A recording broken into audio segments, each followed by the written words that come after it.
Hello बच्चों, कैसे हैं आप? उम्मीद करती हूँ आप बढ़िया और एकदम मज़े में होंगे। तो चलिए बच्चों, एक कहानी पढ़ते हैं आज, और हमारी कहानी का नाम है सच्चाई का उपहार। तो बच्चों, इस कहानी के माध्यम से कथाकार मुंशी प्रेमचंद जी ने संदेश दिया है कि सच्चाई की राह पर चलने वाले कष्ट को हो सकता है, यानी कि सच्चाई की राह पर जो चलते हैं उनको कष्ट हो सकता है। आरंभ में कुछ कठिनाई सहन करनी पड़ जाए, किंतु इसका फल हमेशा मीठा ही होता है, जो हमें असीम सुख की प्राप्ति कराता है। हमें किसी से भी ईर्ष्या, द्वेष, घृणा आदि नहीं करनी चाहिए और प्रेम पूर्वक अपनी राह पर बढ़ते जाना चाहिए।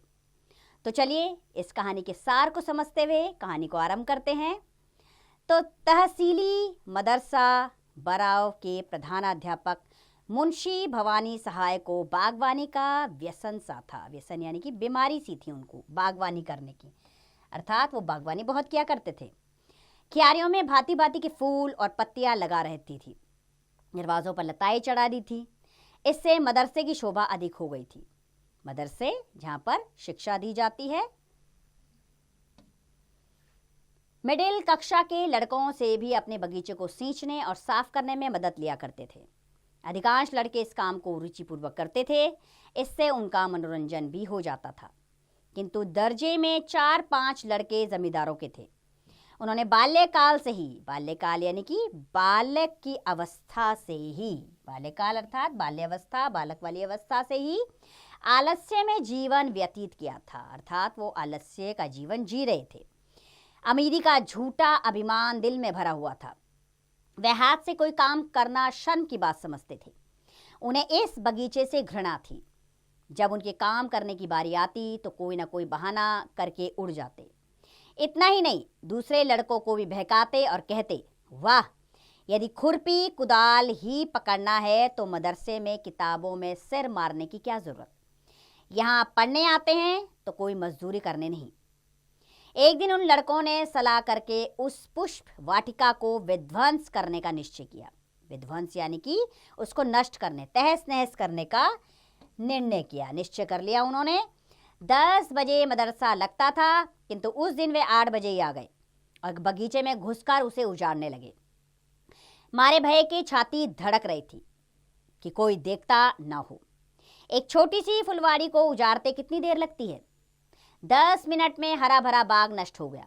तब ये लड़के शीघ्रता से निकले, लेकिन दरवाजे तक आए थे कि उन्हें अपने एक सहपाठी की सूरत दिखाई दी। वह एक दुबला पतला चतुर लड़का था। उसका नाम बाज बहादुर था। बड़ा गंभीर और शांत लड़का था। उधम पार्टी के लड़के उससे जलते थे। उसे देखते ही उनका रक्त सूख गया। विश्वास हो गया कि इसने जरूर देख लिया है। यह मुंशी जी से कहे बिना ना रहेगा। बुरे फंसे, आज कुशल नहीं है। आपस में इशारे हुए। यह सलाह हुई कि इसे मिला लेना चाहिए। जगत सिंह उनका मुखिया था। आगे बढ़कर बोला कि बाज बहादुर, सवेरे सवेरे कैसे आ गए? हमने तो आज तुम लोगों के गले की फांसी छुड़ा दी। लाला बहुत दिक किया करते थे, यह करो वह करो, मगर देखो कहीं मुंशी जी से मत कह देना, नहीं तो लेने के देने पड़ जाएंगे।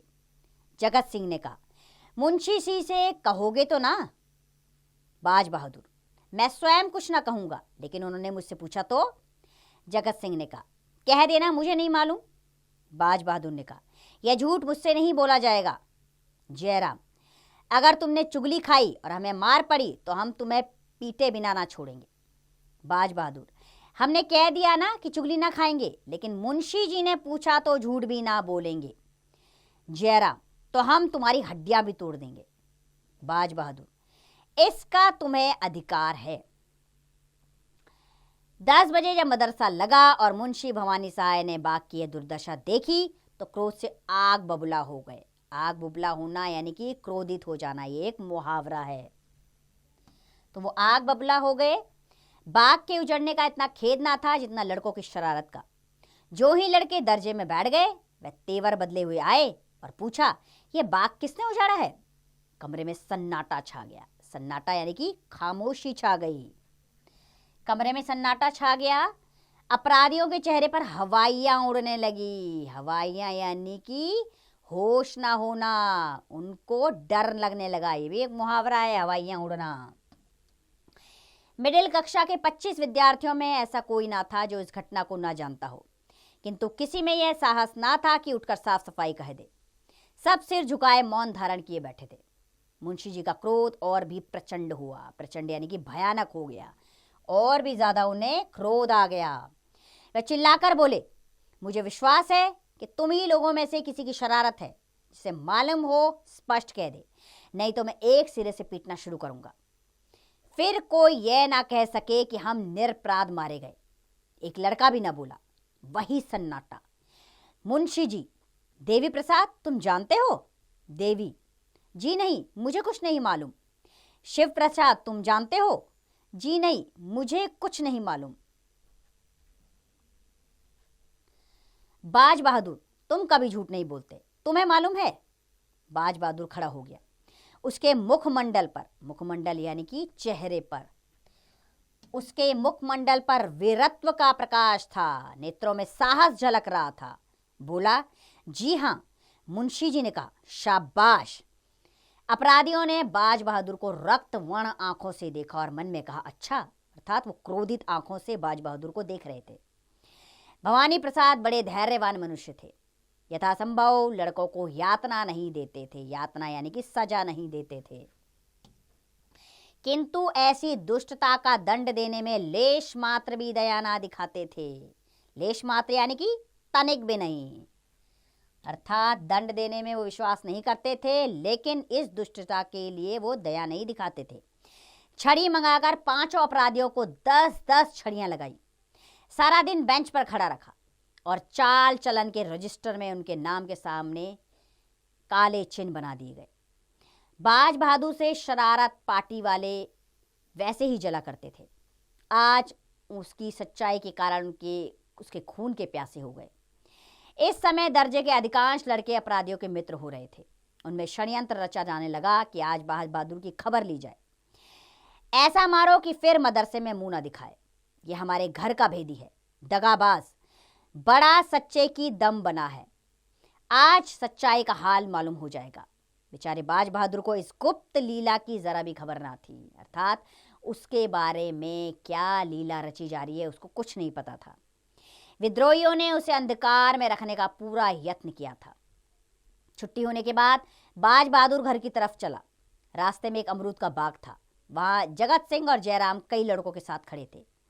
बाज बहादुर चौंका, समझ गया कि ये लोग मुझे छेड़ने पर उतारू हैं, किंतु बचने का कोई उपाय ना था।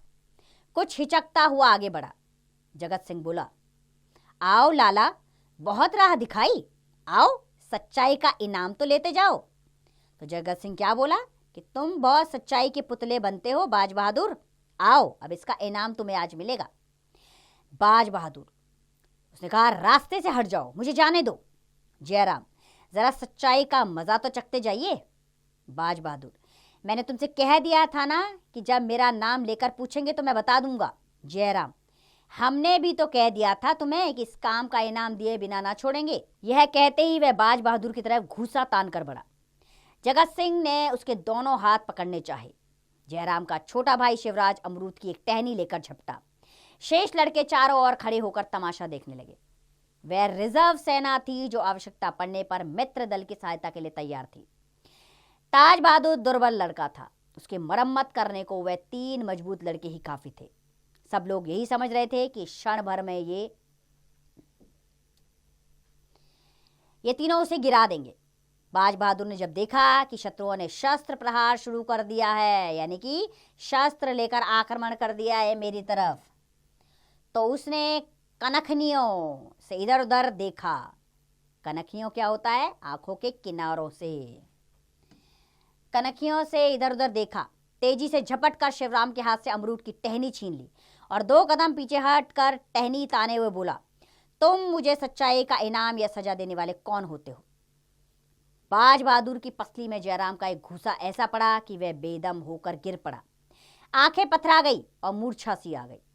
शत्रुओं ने यह दशा देखी तो उनके हाथों के तोते उड़ गए। तोते उड़ जाना यानी कि हवाइयां उड़ जाना, यानी कि आश्चर्य में आ जाना, घबरा जाना। समझे इसकी जान निकल गई। बेतहाशा भागे, अर्थात उन्होंने आव देखा ना ताव वहां से भाग खड़े हुए। कोई 10 मिनट बाद बाज बहादुर सचेत हुआ, साहस करके उठा और लंगड़ाता हुआ घर की ओर चला। उधर यह विजय दल भागते भागते जयराम के मकान पर पहुंचे। रास्ते में सारा दल तितर बितर हो गया। कोई इधर से निकल भागा तो कोई उधर से। कठिन समस्या आ पड़ी थी। जयराम के घर तक केवल 3 सुदृढ़ लड़के पहुंचे। वहां पहुंचकर उनकी जान में जान आई। जयराम, कहीं मर ना गया हो, मेरा घुसा जोर से बैठ गया था। जगत सिंह, तुम्हें पसली में नहीं मारना था, अगर तिल्ली फट गई तो ना बचेगा।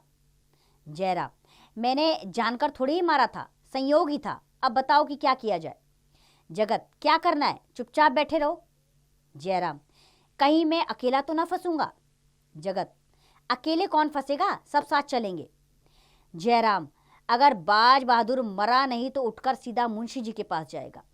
जगत, और मुंशी जी कल हम लोगों की खाल अवश्य उधेड़ेंगे। जयराम, इसलिए मेरी सलाह है कि कल मदरसे आओ ही नहीं, नाम कटा के दूसरी जगह चले चले, नहीं तो बीमारी का बहाना करके बैठे रहेंगे। महीने 2 महीने के बाद जब मामला ठंडा पड़ जाएगा तो देखा जाएगा। शिवराज, और जो परीक्षा होने वाली है। जयराम, ओहो, इसका तो ख्याल ही ना था, 1 ही महीना तो और रह गया है। जगत, तुम्हें अब की जरूर वजीफा मिलता। जयराम, हाँ, मैंने बहुत कठिन परिश्रम किया था। तो फिर? जगत, कुछ नहीं, तरक्की तो हो ही जाएगी, वजीफे से हाथ धोना पड़ेगा। जयराम, बाज बहादुर के हाथ लग जाएगा। जगत ने कहा, बहुत अच्छा होगा, बेचारे ने मार भी तो खाई है। दूसरे दिन मदरसा लगा। जगत सिंह, जयराम और शिवराज तीनों गायब थे। वली मोहम्मद पैर में पट्टी बांधे आए थे, लेकिन भय के मारे बुरा हाल था। कल के दर्शक गण भी थरथरा रहे थे कि कहीं हम लोग भी गेहूं के साथ घुन की तरह न पिस जाएं। बाज बहादुर नियमानुसार अपने काम में लगा हुआ था। ऐसा मालूम होता था मानो उसे कल की बातें याद ही नहीं है। किसी से उनकी चर्चा ना की। हाँ, आज वह अपने स्वभाव के प्रतिकूल कुछ प्रसन्न चित्त दिखाई पड़ता था। प्रसन्न चित्त यानी कि बहुत ज्यादा खुश नजर आ रहा था वो। विशेषतः कल के योद्धाओं से वह अधिक हिला मिला हुआ था। वह चाहता था कि ये लोग मेरी ओर से निशंक हो जाएं। रात भर की विवेचना के पश्चात उसने यही निश्चय किया था कि जब संध्या समय वह घर गया तो उसे अपनी उदारता का फल मिल चुका था। शत्रु लज्जित थे और उसकी प्रशंसा करते थे। मगर वे तीनों अपराधी दूसरे दिन भी ना आए। तीसरे दिन भी उनका कहीं पता ना था। वे घर से मदरसे को चलते, लेकिन देहात की तरफ निकल जाते। वहां दिन भर किसी वृक्ष के नीचे बैठे रहते अथवा गुल्ली डंडा खेलते। शाम को वे घर चले जाते। उन्होंने यह पता तो लगा ही लिया था कि इस समर के सभी योद्धागण मदरसे आते हैं और मुंशी जी उनसे कुछ नहीं बोलते, किंतु चित्त से शंका दूर न होती थी। बाज बहादुर ने जरूर कहा होगा, हम लोगों के जाने की देर है गए और बेवास की पड़ी। यही सोचकर मदरसे आने का साहस ना कर सके, इस कारण वो मदरसे नहीं आते थे। चौथे दिन तीनों अपराधी बैठे सोच रहे थे कि आज किधर चलना चाहिए। इतने में बाज बहादुर आता हुआ दिखाई दिया। इन लोगों को आश्चर्य तो हुआ, परंतु उसे अपने द्वार पर आते देख कर कुछ आशा बंध गई। वह लोग अभी बोलने ही ना पाए थे कि बाज बहादुर ने कहा, क्यों मित्रों, तुम लोग मदरसे क्यों नहीं आते? 3 दिन से गैर हाजिर हो रहे हो। गैर हाजिर यानी कि अनुपस्थित। जगत ने कहा, मदरसे क्यों जाए, जान भारी पड़ी है, मुंशी जी एक हड्डी में ना छोड़ेंगे। बाज बहादुर, क्यों, वली मोहम्मद और दुर्गा भी तो आते हैं, मुंशी जी ने किसी से कुछ भी नहीं कहा। जयराम, तुमने उन लोगों को छोड़ दिया होगा, लेकिन हमें भला तुम क्यों छोड़ने लगे? तुमने एक एक की 3-3 जड़ी होगी। बाज बहादुर, आज मदरसे चलकर परीक्षा ही कर लो। जगत, यह झांसे रहने दो, हमें पिटवाने की चाल है। बाज बहादुर ने कहा, तो मैं भी कहीं भागा तो नहीं जाता। उस दिन सच्चाई की सजा दी थी, आज झूठ का इनाम दे देना। जयराम, सच कहते हो, तुमने शिकायत नहीं की? बाज बहादुर, शिकायत की कौन बात थी? तुमने मुझे मारा, मैंने तुम्हें मारा। अगर तुम्हारा घुसा ना पड़ता तो मैं तुम लोगों को रण क्षेत्र से भगाकर दम लेता। आपस के झगड़ों की शिकायत करने की मेरी आदत नहीं है। जगत, चलूं तो, लेकिन विश्वास नहीं आता, तुम हमें झांसे दे रहे हो, कचुम्बर निकलवा दोगे। बाज बहादुर, तुम जानते हो झूठ बोलने की मेरी आदत नहीं है। यह शब्द बाज बहादुर ने इतना विश्वास दिलाते हुए कहे कि उन लोगों का भ्रम दूर हो गया। बाज बहादुर के जाने के बाद तीनों देर तक उसकी बातों की विवेचना करते रहे। अंत में यही निश्चय हुआ कि आज चलना चाहिए। ठीक 10 बजे तीनों मित्र मदरसे पहुंच गए, किंतु चित्त आशंकित थे। आशंकित यानी कि भय से भरे हुए थे उनके दिल, चेहरे का रंग उड़ा हुआ था, यानी कि डर लग रहा था उन्हें। मुंशी जी कमरे में आए। लड़कों ने खड़े होकर उनका स्वागत किया। उन्होंने तीनों मित्रों की तीव्र दृष्टि से देखकर केवल इतना कहा, तुम लोग 3 दिन से गैर हाजिर हो। दर्जे में जो इम्तिहानी सवाल हुए हैं उन्हें नकल कर लो। फिर पढ़ाने में मग्न हो गए। जब पानी पीने के लिए लड़कों को आधे घंटे का अवसर मिला तो तीनों मित्र और उनके सहयोगी जमा होकर बातें करने लगे। जयराम, हम तो जान पर खेलकर मदरसे आए थे, मगर बाज बहादुर है बात का धनी। वली मोहम्मद, मुझे तो ऐसा मालूम होता है कि वे आदमी नहीं है, देवता है। यह आंखों देखी बात ना होती तो मुझे कभी इस बात पर विश्वास ना होता। जगत, भलमनसी इसी को कहते हैं।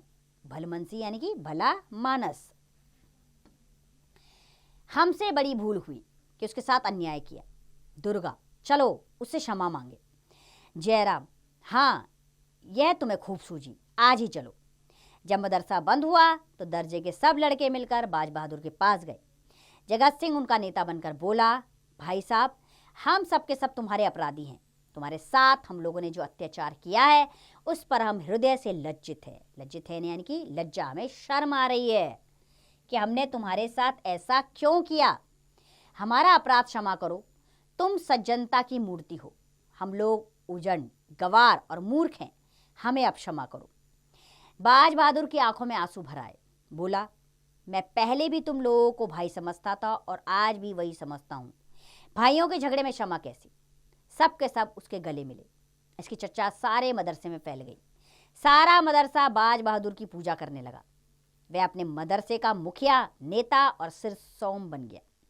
पहले उसे सच्चाई का दंड मिला, अब की सच्चाई का इनाम। तो बच्चों, हमें किसी से भी ईर्ष्या, द्वेष, घृणा आदि नहीं करनी चाहिए और प्रेम पूर्वक अपनी राह पर बढ़ते जाना चाहिए। ये कहानी हमें यही सीख देती है। ईर्ष्या, द्वेष से कोई लाभ नहीं। मित्रों की संख्या अपने जीवन में बढ़ाएं, सबके साथ अच्छा व्यवहार रखें और सच्ची राह पर चलें। मुझे पूरी उम्मीद है यह अध्याय आपको अच्छा लगा होगा, समझ आया होगा। अब इसका अभ्यास कार्य आप स्वयं कीजिए।